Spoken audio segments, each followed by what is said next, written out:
This is Josh Bycer from GameWisdom.com. I hope you enjoyed this Critical Thought, your daily discussion on game design. Hello and welcome to today's Critical Thought. As always, thank you to 889 subscribers here on YouTube. Hope everyone's enjoying the content, and for you first-timers, be sure to like and subscribe. We're on our way to 900 now, and I'm going to be starting my Hitman play probably in a few days.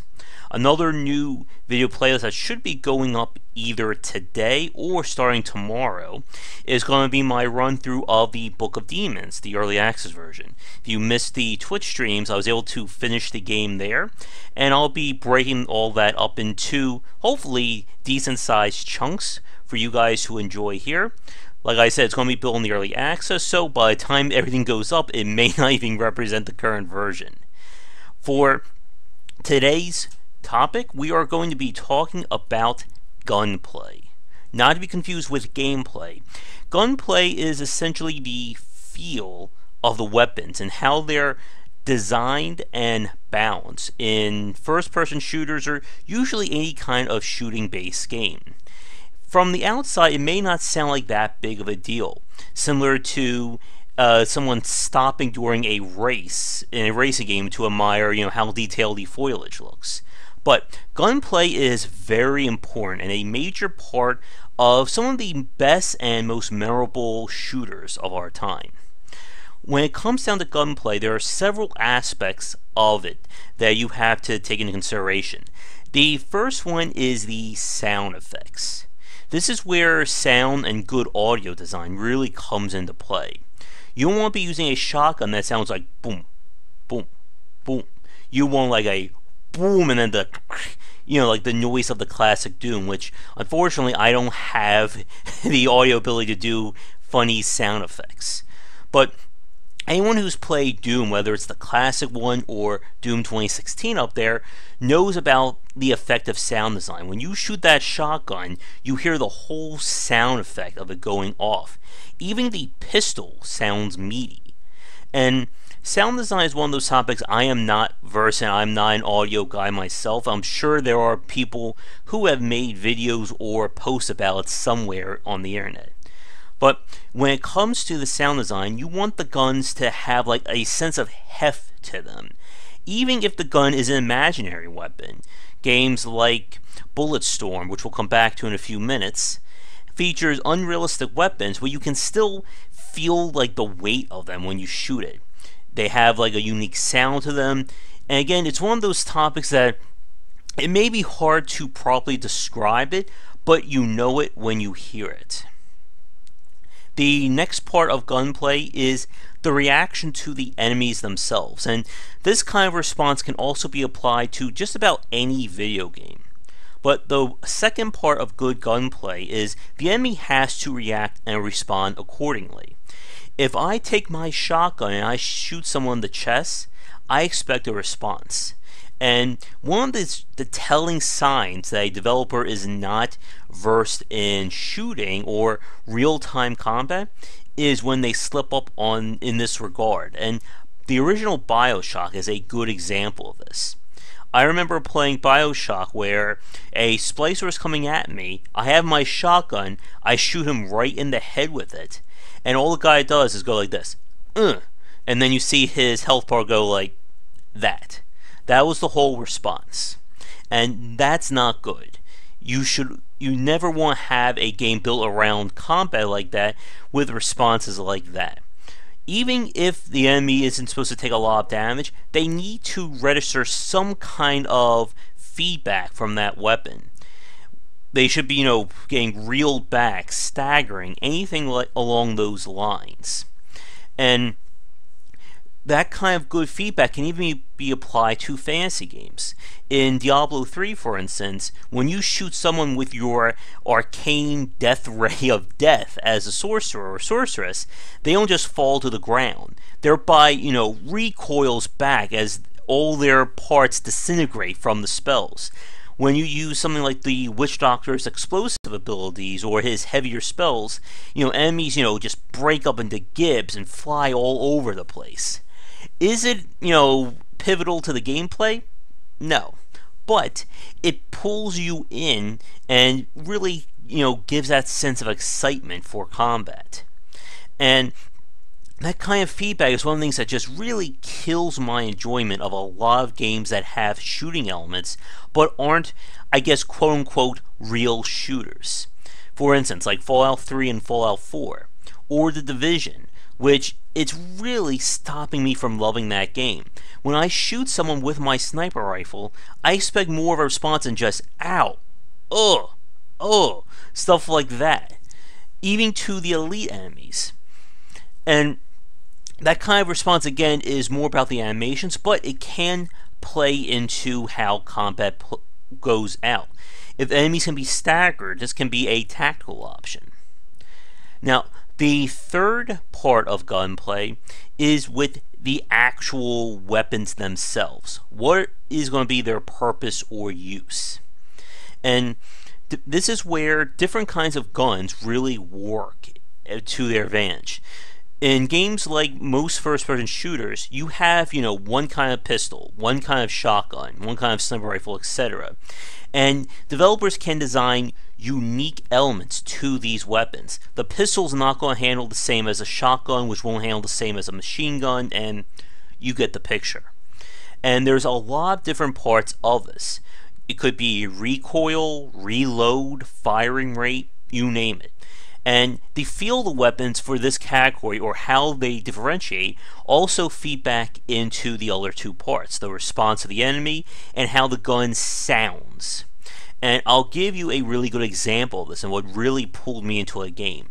And that was from Stalker: Shadows of Chernobyl, which is one of my favorite games for combining RPG elements and progression, but keeping it more on the action or shooter element style.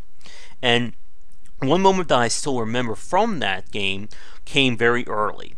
I just found a double barrel shotgun and I'm exploring. I'm all out of pistol ammo and there's a mutated dog, coming at me ready to kill me.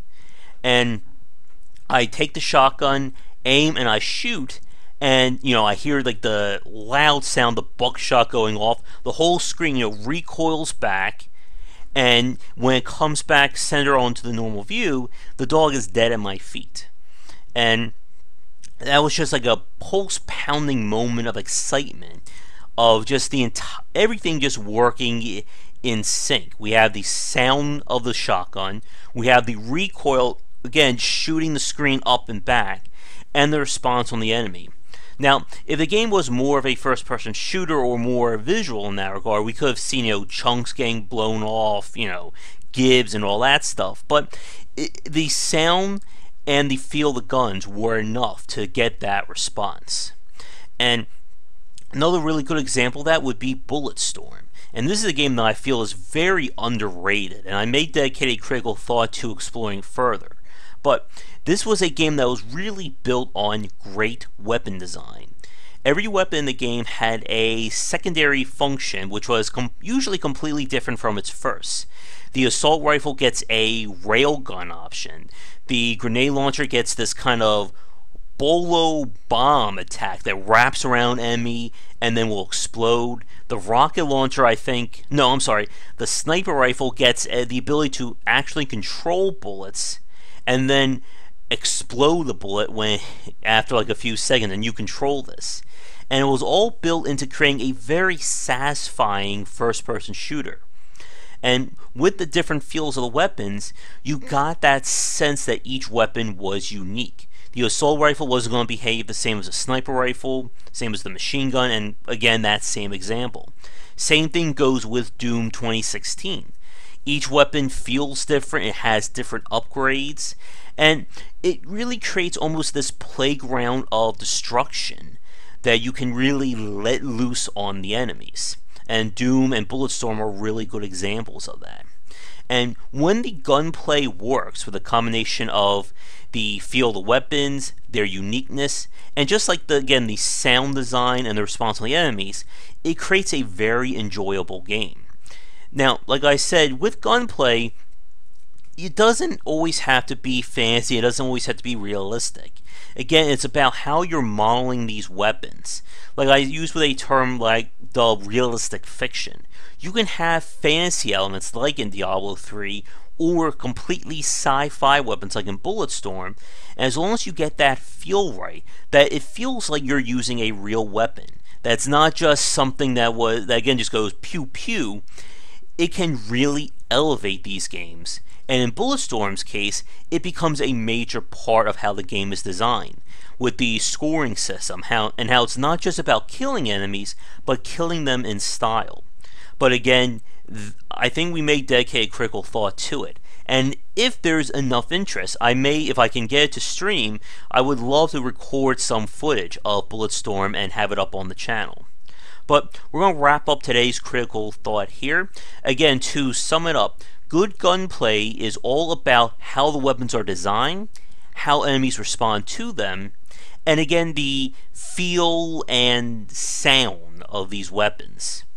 While it may seem like extra work, it's that extra mile that really elevates shooters and even games that aren't built around shooting, such as in Diablo 3's case.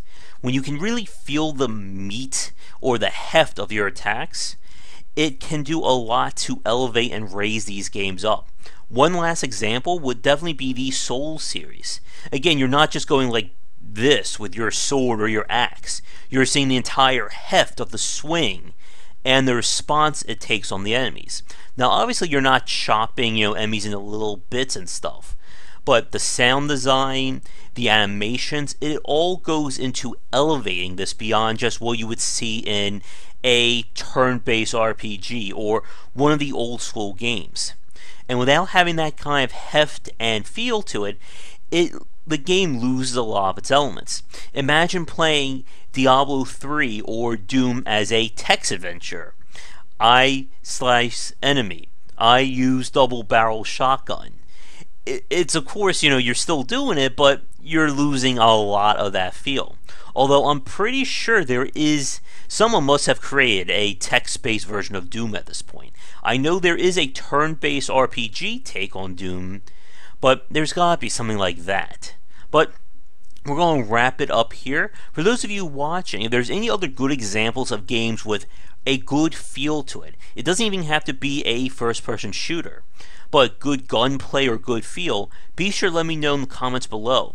One of my friends and followers on Twitter brought up EYE Divine Cyber Nancy, and that's a game that I tried playing, but I didn't really get into, but very polarizing and very interesting game that maybe we'll have to look at some point. But that's going to do it. Once again, thank you to everyone subscribing. Be sure to, of course, check out the rest of the content here and the Book of Demons Let's Play starting up real soon on the channel. Once again, I'm Josh Bycer from GameWisdom.com, where we examine the art and science of games. Thanks for tuning in to today's Critical Thought, and I will see you all tomorrow with more great content. And my epic stream with Robert Swan should be going up on the channel most likely tomorrow from this recording. And for those of you watching this, either live or recorded, if you would like to see more live stream interviews, be it here or on Twitch, let me know in the comments and we'll see if we can set stuff up like that. It won't be a regular occurrence, but we can certainly make a special event out of it. So with all that said, thanks again for tuning in, and I'll see you all later. Take care. Thank you so much for watching this video. If you enjoyed it, be sure to like and subscribe to the channel, and of course share with your friends. It always helps out. For daily posts on all manner of game design and industry topics, check out game-wisdom.com. To support the site and everything that I do, be sure to check out the Patreon campaign. If we can hit goals, it will mean more content for everyone to enjoy, and I'll be able to support myself and my household. If you want to follow me, you can find me on Twitter at GWBycer for updates throughout the day and random thoughts from me. And lastly, you can find me on Twitch right over there at GWBycer for daily streams most nights around 10 Eastern. Thanks again for watching the video, and be sure to check out more great content coming to the Game Wisdom channel real soon.